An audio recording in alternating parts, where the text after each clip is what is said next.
Kita selalu berharap bahwa semoga hari esok akan selalu baik-baik saja. Tapi rahasia Tuhan itu tidak pernah kita tahu. Manga ini itu awalnya memberikan kepada kita sebuah gambaran bagaimana kehidupan rumah tangga Takahashi dan Chika. Sepasang suami dan istri yang kehidupannya bisa dibilang sederhana. Terlihat nggak ada drama besar, tidak terlihat juga kemewahan yang ditampakkan. Hanya rutinitas kecil yang mereka jalani di hari itu. Tapi justru dari hal-hal yang sepele itulah terlihat kalau kebahagiaan mereka bukan datang dari sesuatu yang mewah, tetapi dari kebersamaan yang mereka rawat pelan-pelan. Seolah-olah dunia mereka cuma seluas apartemen kecil mereka. Sebuah kehidupan rumah tangga umumnya, melihat senyuman istrinya di hadapannya. Dia adalah sumber kebahagiaannya, dia adalah istrinya yang tercinta, dan dia kemudian didiagnosis kanker.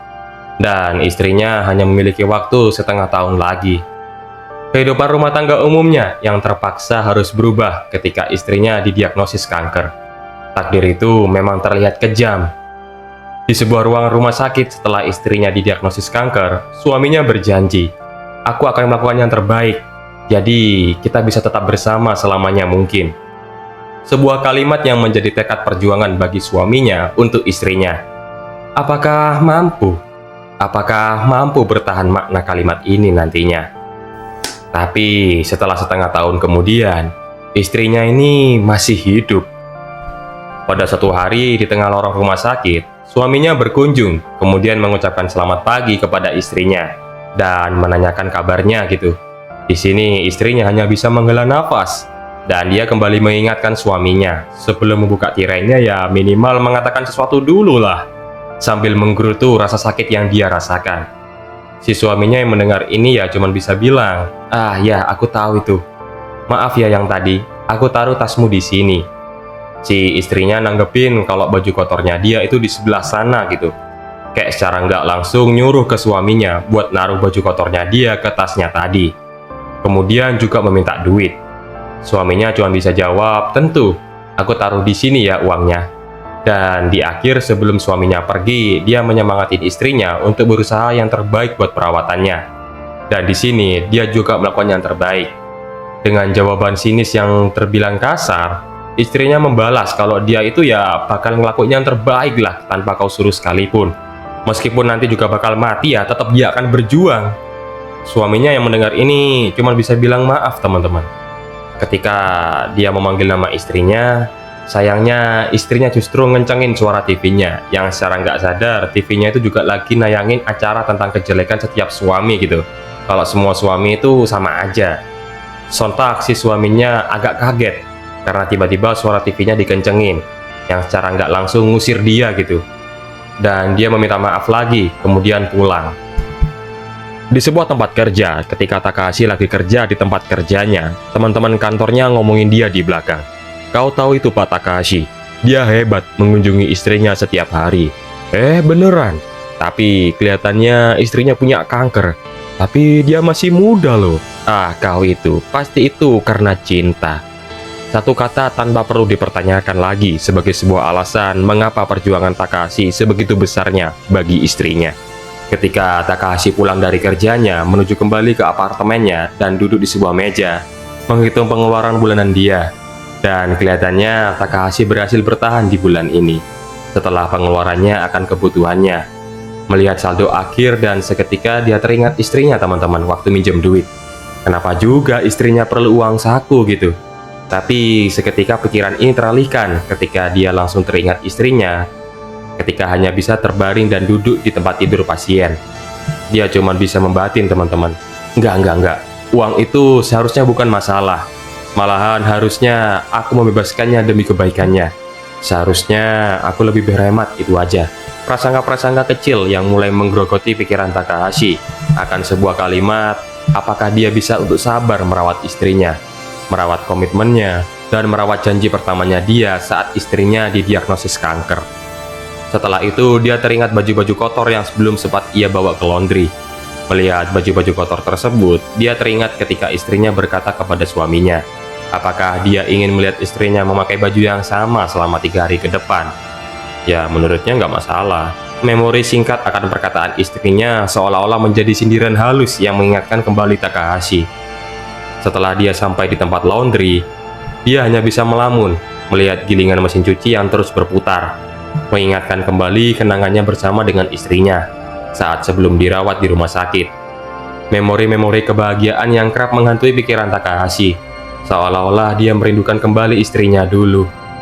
Dia bergumam pada dirinya sendiri, yang paling menderita bukanlah aku, tapi Chika-lah yang mengalami perubahan besar karena penyakitnya. Aku akan melakukan apapun yang aku bisa. Setidaknya, ini adalah janji antara aku dengan Chika. Sebuah kalimat untuk memperkuat tekad dan perjuangannya kembali untuk merawat istrinya. Setelah dari tempat laundry, Takahashi kembali ke apartemennya sambil membawa cucian dari laundry. Kemudian HP-nya berbunyi. Dia melihat pesan dari istrinya bahwa Chika meminta dibelikan roti buat besok karena temannya berkunjung. Makasih. Setelah dia menerima pesan istrinya yang terlihat dingin dan tegas gitu, Takahashi hanya bisa berbaring di sofanya.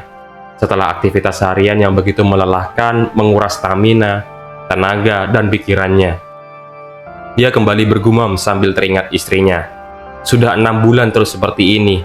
Apapun sudah dia lakukan untuk istrinya, tapi istrinya masih tetap tidak mau melihatnya. Kapan Chika akan mati ya? Sebuah kalimat tabu yang tiba-tiba terlintas di pikiran Takahashi. Sebuah kalimat yang pada akhirnya keluar setelah mengalami ujian yang memberatkan bagi Takahashi setiap harinya. Apalagi istrinya berubah seperti orang lain ketika dia didiagnosis kanker. Dia seketika terkejut dan bangun, seolah-olah kalimat itu hadir untuk membebaskan jerat kelelahan mental yang kian mengikis pikiran Takahashi. Kalimat itu adalah akumulasi perlakuan kasar istrinya, lelah perjuangannya, dan rasa keinginan untuk bebas. Aku merasa seperti akan benar-benar mengatakannya suatu hari nanti, dan itu membuatku takut. Pada keesokan harinya, seperti biasanya, Takahashi mengunjungi istrinya ke rumah sakit. Tapi kali ini, dia datang lebih awal sambil membawa roti titipan istrinya kemarin. Selangkah demi langkah, dia mulai masuk di bilik kamar istrinya. Dia mendengar perkataan teman istrinya, Subaru, bahwa menurutnya, Chika itu harus bersikap lebih baik kepada suaminya. Beberapa hari yang lalu, dia melihat wajah Takahashi itu tampak mengerikan, teman-teman. Temannya meminta agar Chika jangan terus melakukan hal yang kasar ke suaminya, karena suaminya itu sudah mengurusi semua hal, mulai dari keuangan dan lain-lainnya. Sedangkan Chika hanya tertawa mendengar perkataan temannya. Chika masih bertanya, apakah dia sudah berlebihan ke suaminya gitu. Ya, ini terdengar seperti lelucon konyol, teman-teman. Bahkan temannya yang mendengar perkataan Chika itu bilang, ayolah, ini tidak lucu.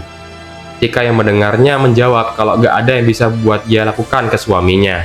Dia itu punya kanker terminal, alias gak bisa disembuhin. Temannya yang mendengar bahwa dia bukan berarti gak bisa memahami Chika. Tapi nanti ketika Chika pergi, suaminya masih tetap harus menjalani hidup sendirian.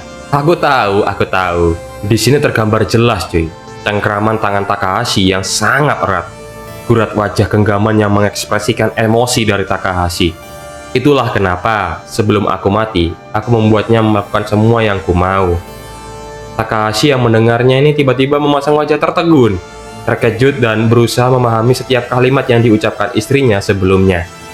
Chika mengungkapkan kepada temannya Subaru bahwa ketika dia didiagnosis kanker dan dia tidak akan hidup lama, Chika memutuskan bahwa dia akan menjadi seburuk yang dia bisa, agar nantinya suaminya berpikir, aku sangat senang, akhirnya ini semua telah berakhir juga. Setelah dia mati nantinya. Jadi dia ingin agar suaminya nanti bisa menikmati sisa hidupnya tanpa mengingat kembali mendiang istrinya. Di sini temannya yang mendengar perkataan Chika hanya bisa tertegun. Dan dia seolah-olah nggak percaya, teman-teman. Karena kalau Chika terus berbuat seperti ini, lambat laun jelas-jelas akan ketahuan. Apalagi Chika adalah orang yang sangat buruk dalam berbohong. Ya, Chika yang mendengar ini hanya bisa menyetujui perkataan Subaru. Itulah kenapa aku selalu bicara tanpa menghadap padanya. Jika tidak, itu akan langsung kelihatan dari wajahku. Takahashi terdiam. Dia mematung, membisu seolah-olah pikirannya yang selama ini digerogoti oleh emosi negatif akibat perlakuan istrinya sirna seketika. Sekilas senyuman istrinya yang ia lihat terakhir kali lewat di pikiran Takahashi. Sebungkus kresek berisi roti yang ia bawa untuk titipan istrinya terjatuh dari genggamannya. Dengan bergegas, Takahashi menuju ke tempat tidur istrinya. Dan sesaat setelah Takahashi membuka tirai tempat tidur istrinya dengan sigap membalikkan badannya memalingkan tubuhnya, membuang muka, membuang kesan indah istrinya kepada suaminya. Subaru yang terkejut melihat kedatangan suami yang datang tiba-tiba, kemudian meminta maaf dan dia pulang. Masih di ruangan yang sama, hening canggung setelah melihat kebenarannya. Istrinya kembali mengingatkan suaminya dengan nada yang kasar yang sama. Sebelum masuk, minimal ngomong sesuatu dulu sambil memalingkan wajahnya, yang mulai menangis, tidak sanggup melihat wajah suaminya kembali. Suaminya kembali mematung. Dia bergumam sendiri. Dia telah menemukan jawaban bahwa inilah alasannya mengapa istrinya tidak pernah mau melihatnya lagi. Dia menyayangkan hal ini. Seharusnya aku sadar lebih cepat. Suaminya masih belum menyangka perkataan istrinya tadi. Dan di sini istrinya tidak butuh roti lagi dan meminta agar suaminya cepat pergi dari hadapannya karena sudah mengganggunya. Kalau kau masih tidak mau mengubah caramu, maka aku juga bisa melakukan hal yang sama. Dengarkan baik-baik. Takahashi seketika merangkul istrinya dari belakang dan dia berkata, "Aku membencimu. Ayo cepatlah mati. Aku mohon padamu." Mendengar ini, perlahan istrinya mulai meneteskan air mata. Kemudian mereka menangis, teman-teman. Tangisan air mata yang tidak menginginkan perpisahan. Kebohongan terbaik istriku sepanjang hidupnya akhirnya terbongkar sudah. Saat itu rasanya seperti kita dibawa kembali ke setengah tahun yang lalu. Dan ya, Takahashi masih belum menemukan jawaban apakah kejadian waktu itu memang sudah ditakdirkan. Tapi Tuhan telah membawanya pergi beberapa hari kemudian. Setelah perjalanan yang menyesakkan dan memberatkan tersebut, tibalah waktunya Takahashi untuk mempersiapkan upacara istrinya. Dia hanya bisa melamun dengan tatapan kosong dan masih terus teringat hari-hari kemarin bersama dengan istrinya. Itu berat. Tapi bagaimanapun, Takahashi merasa bahwa dirinya akan baik-baik saja. Saat itu, dia diminta untuk memilih foto untuk mendiang istrinya. Beragam foto yang menampakkan keceriaan istrinya, dan Takahashi menolak semua foto itu. Dia memilih satu foto, bukan foto yang menampilkan keceriaan istrinya, bukan juga kenangan indah saat mereka bersama.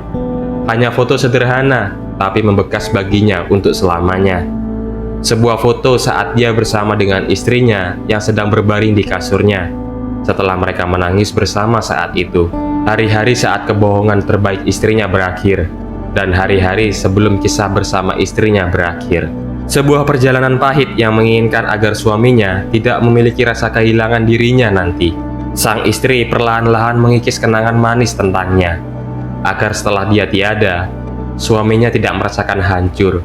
Suaminya tidak terjebak di masa lalu, dan berharap agar suaminya terus melanjutkan hidup tanpa terus berkata seandainya.